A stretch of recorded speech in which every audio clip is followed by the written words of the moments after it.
see it now, I understand, I know. So I embrace it, dance. In the rain, it's for my seed to grow. For every prayer and every seed I've sown, the Lord of the harvest knows I'm reaping back 100-fold. The land is green, it's green, oh, oh. The land is green, it's green. Can't you see? The harvest is ready, 'cause the Lord of the harvest told me so. It's green for me. It's green for me. Standing alone can be a heavy load, but my vows I won't be breaking. Though my heart is aching, I got a word and I won't let go. It's your will I'm seeking, so I keep on believing. I see it now, I understand, I know. So I embrace it, dance. Once again, it's time for me to grow. For every prayer and every tear I've sown, Lord of the harvest knows I'm reaping joy 100-fold. The land is green, it's green, oh, oh. The land is green, it's green. Can't you see? The harvest is ready, 'cause the Lord of the harvest told me so. It's green for me. I thought it was over, thought you were done with me, but we're just beginning. Whoa, my life is a journey. I will walk with you, I will go where you want me to. Yes, I will go. Come on.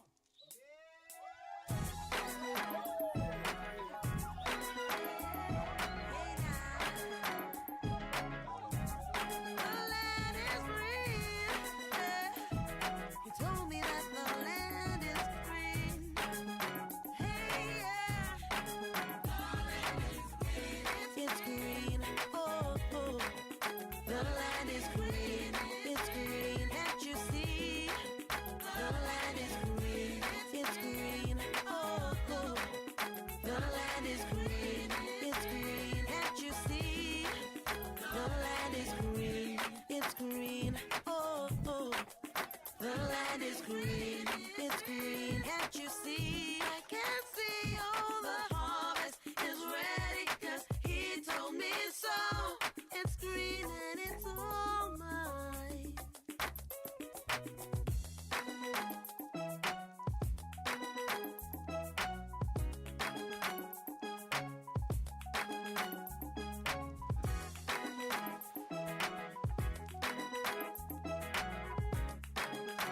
A wonderful afternoon to all our listeners out there listening to Aloore Radio, transmitting from the GSM Studio Ministry of Information, Culture and Tourism, our Agodi Secretariat in Ibadan, Oyo State, Nigeria.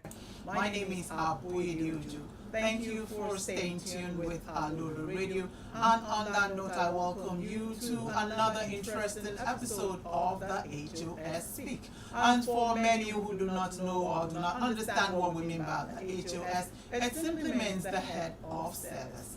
And this is a program that is geared to fostering and giving you a kind of relationship with the office of the Oyo State Head of Service Office and the civil servants in Oyo State. Again, I say my name is Aloore. I thank you for being there. We are glad to know that you are listening to us on all our various social media platforms, the Facebook on www.facebook.com/Aloore Radio, on our YouTube at Aloore Radio, and on our website www.alooreradio.com. We are glad that you are listening to Aloore Radio. This is another interesting package of your program, The Head of Service Speaks. And before we continue on the program, we will be right back after this very short break.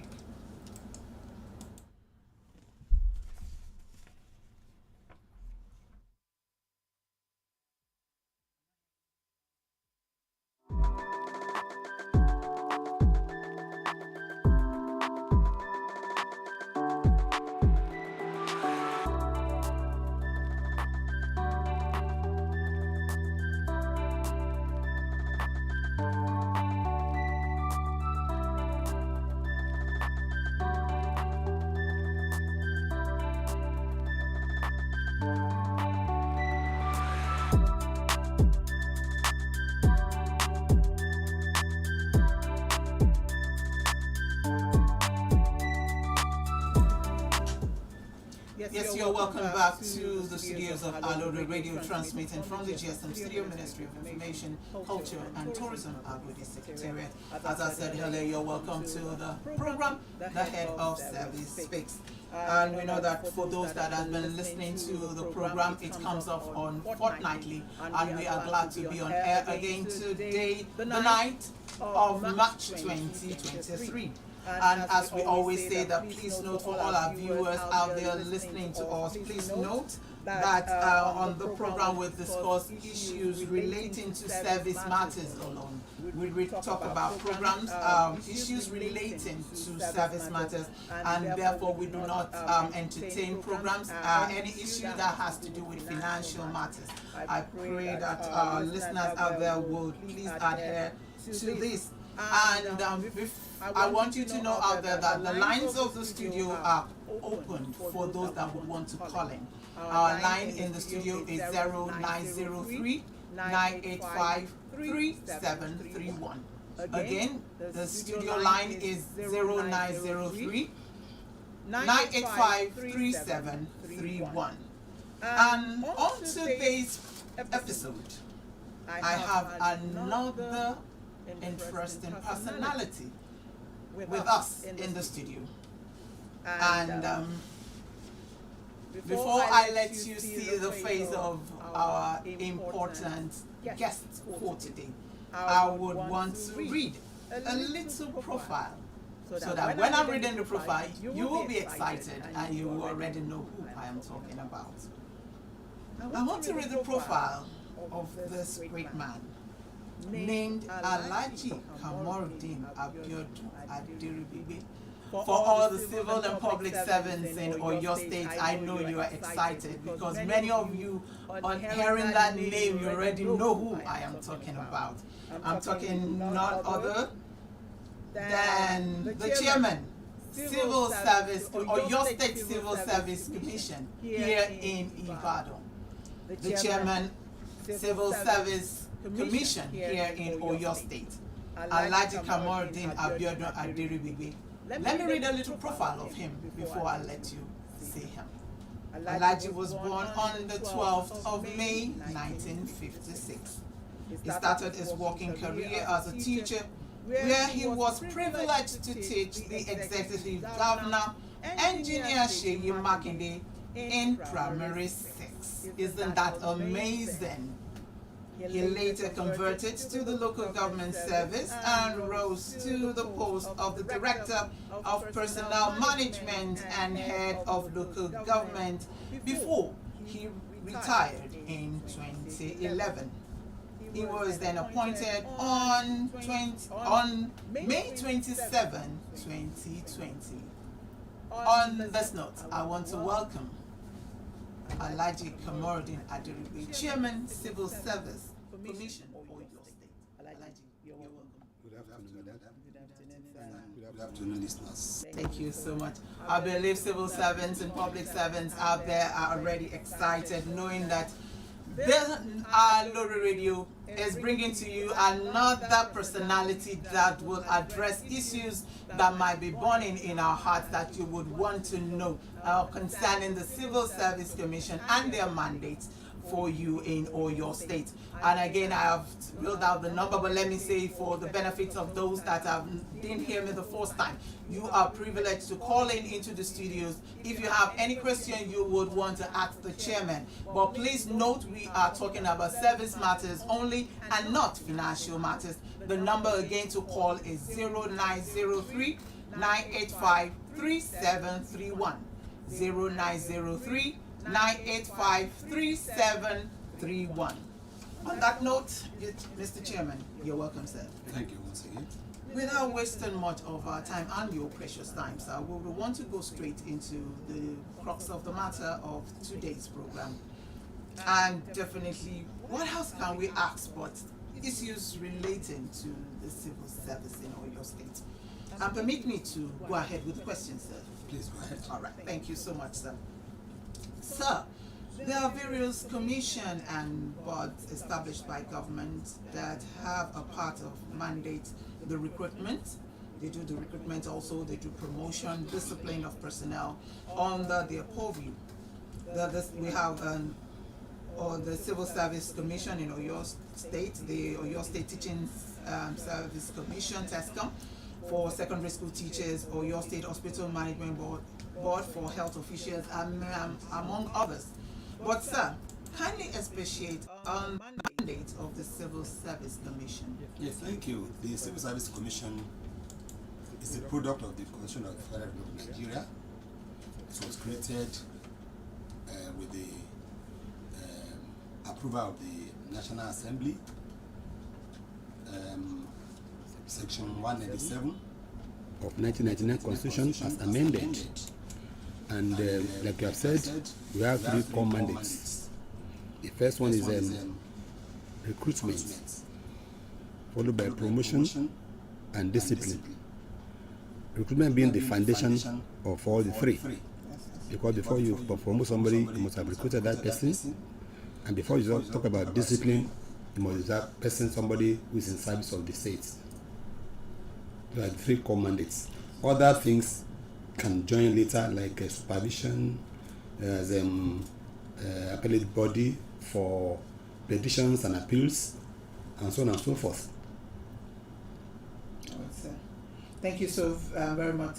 Still moving on with, I believe all what we're going to discuss today are going to be targeted towards the three core mandates of the Civil Service Commission. And let me go ahead, sir. May we know also the improvement in the execution of the mandates vis-a-vis the effectiveness of the civil service of the state since inception of the first term under the leadership of His Excellency Engineer Seyi Makinde? Like we have read in the profile, your introduction, Yes, sir. we were appointed on 27th of May 2020.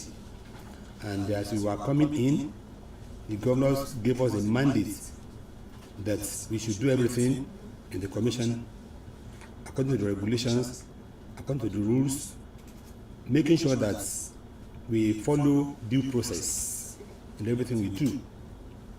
So appointment there is purely on merit. Recruitment is on merit and competence, which means whoever we are going to recruit should be a capable person.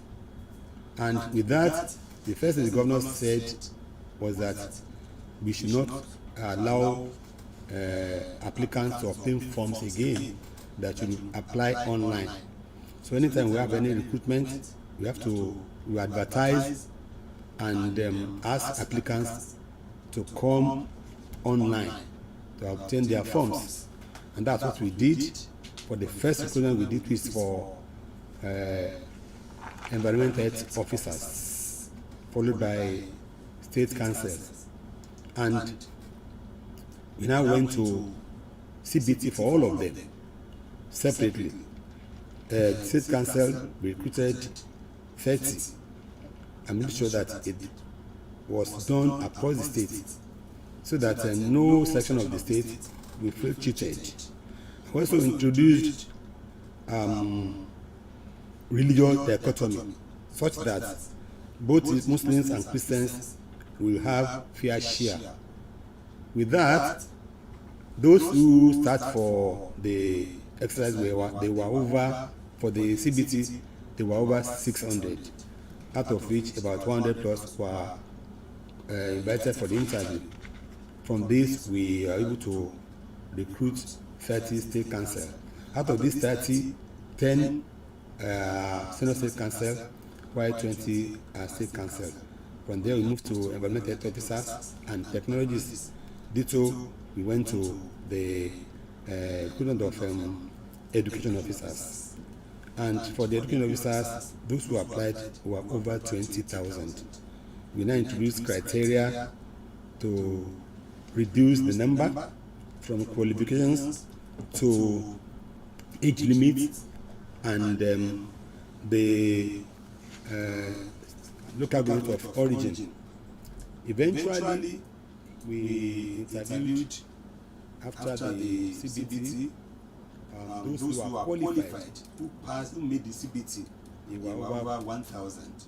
They were over 1,000, and the benchmark for each discipline differed.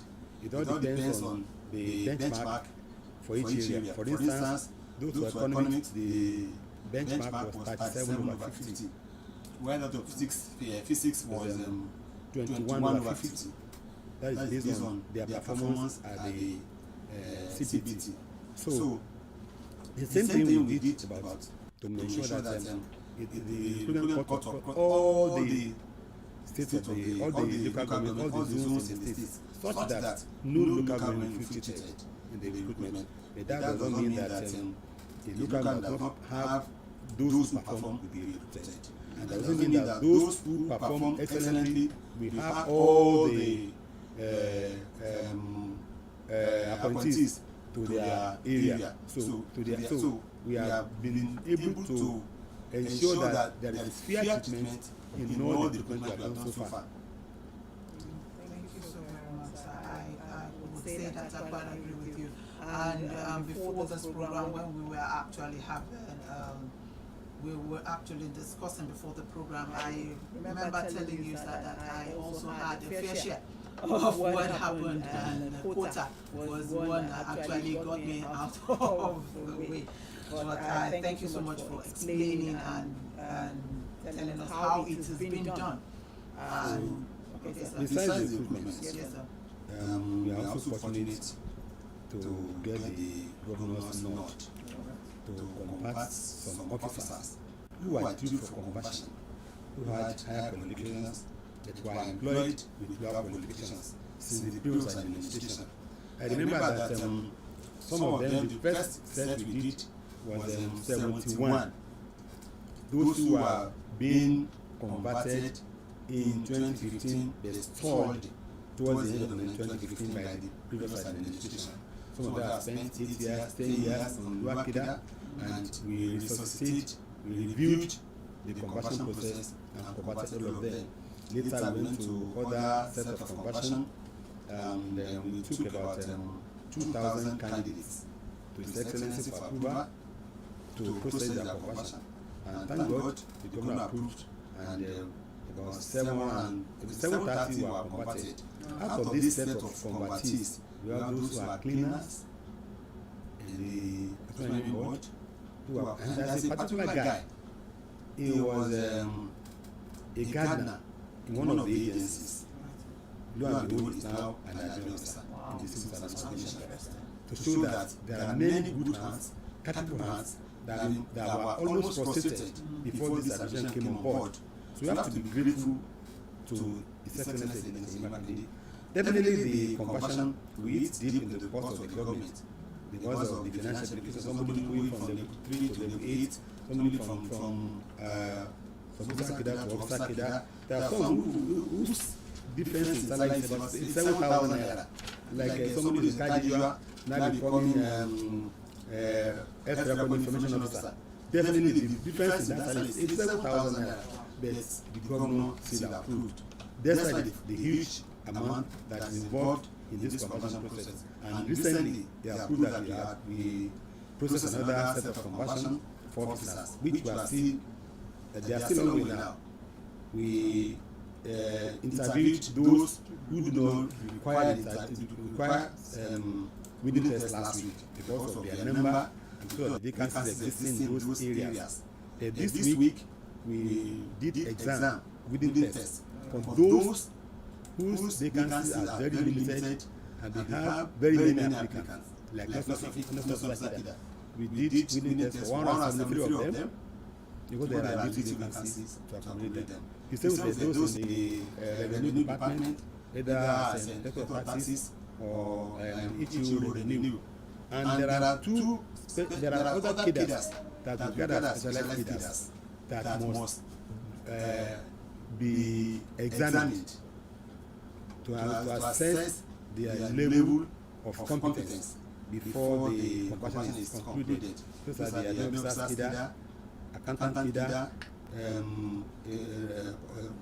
register of cooperatives, and according to the fourth one, they were given tests, within tests, so that we can reduce the number for the interview. And once we conclude that, we now call them for the interview. But for the admin officer, they have 3 stages.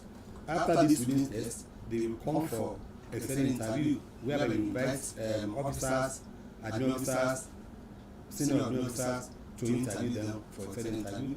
After the second interview, those who cross that hurdle will now come for commissioners interview. But for others, all they need is commissioners interview where we are going to know their competence apart from written tests. Because actually, we should have asked all of them to go for CBT. There's one, to take time. 2, they are not from the same cadre.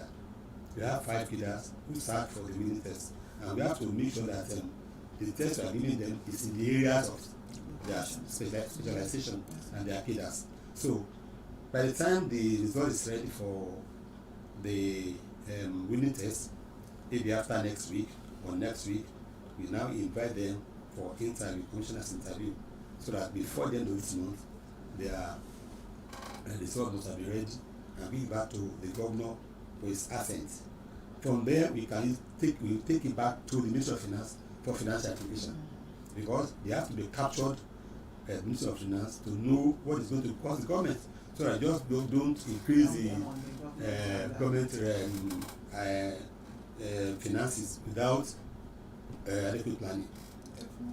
Then I would want to say very kudos to His Excellency Engineer Seyi Makinde, because he has been given smiles and smiles to the faces of civil servants and even the people of your state.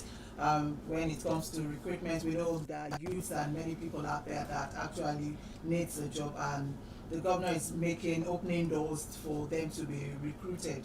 And kudos to the Civil Service Commission under your watch also, sir, for following the lead of the governor on this very laudable project. Thank you so much, sir. Thank you, madam. Sir, but before we go on another short break, sir, despite the fact that the current administration, we so much appreciate, and the state tries as much as possible to make sure that the newly recruited or converted officers get acquainted with their whole responsibilities.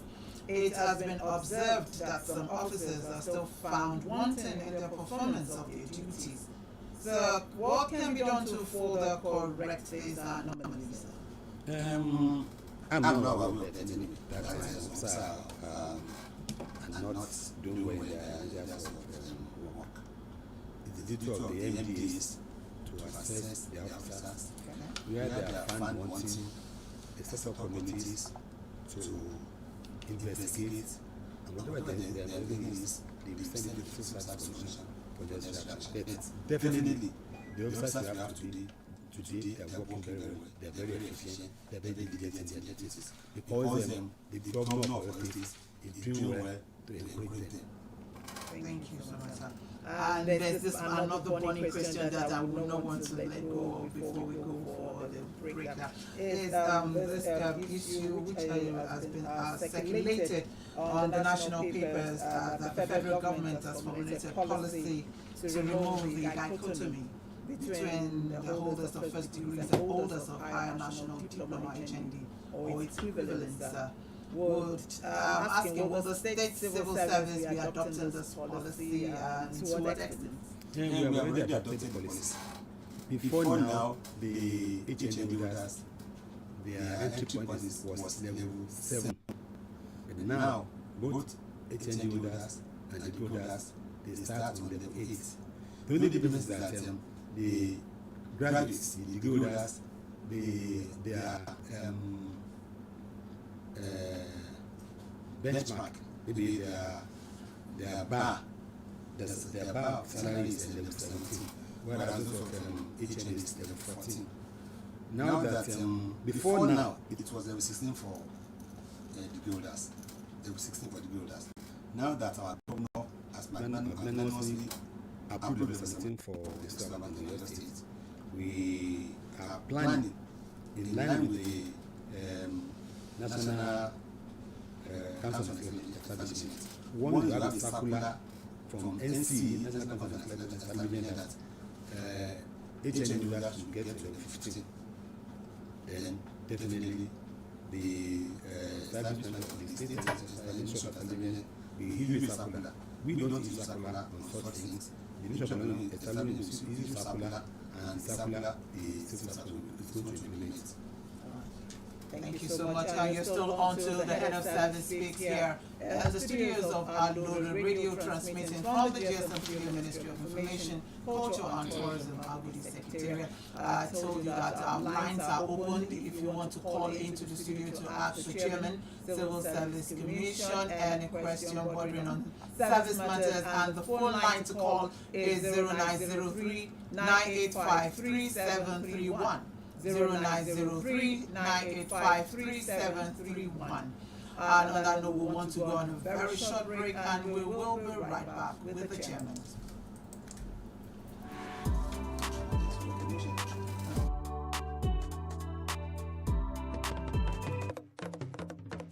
You are tuned to Aloore Radio, broadcasting from Ibadan, Oyo State, Nigeria. Public service announcement. The Oyo State government, under the leadership of Governor Oluseyi Makinde, Oyo State Primary Health Care Board, and UNICEF, are commending the good people of Oyo State for the success of COVID-19 vaccines, first and second jabs. Not ending there, the World Health Organization, WHO, has introduced the third jab of COVID-19 vaccines, AstraZeneca, Moderna, Johnson & Johnson, and Pfizer vaccines. Also, those that have taken the 2 jabs of the vaccine can go to various health centers or designation points to receive their vaccines before they can enjoy third jab. 18 years above are mandated to receive COVID-19 jabs, so also care mothers and pregnant women. COVID-19 is free, safe and effective. For inquiries, call 08033 521781. 08033 521781. This message is from Oyo State Primary Health Care Board and UNICEF. You are tuned to Aloore Radio, broadcasting from Ibadan, Oyo State, Nigeria.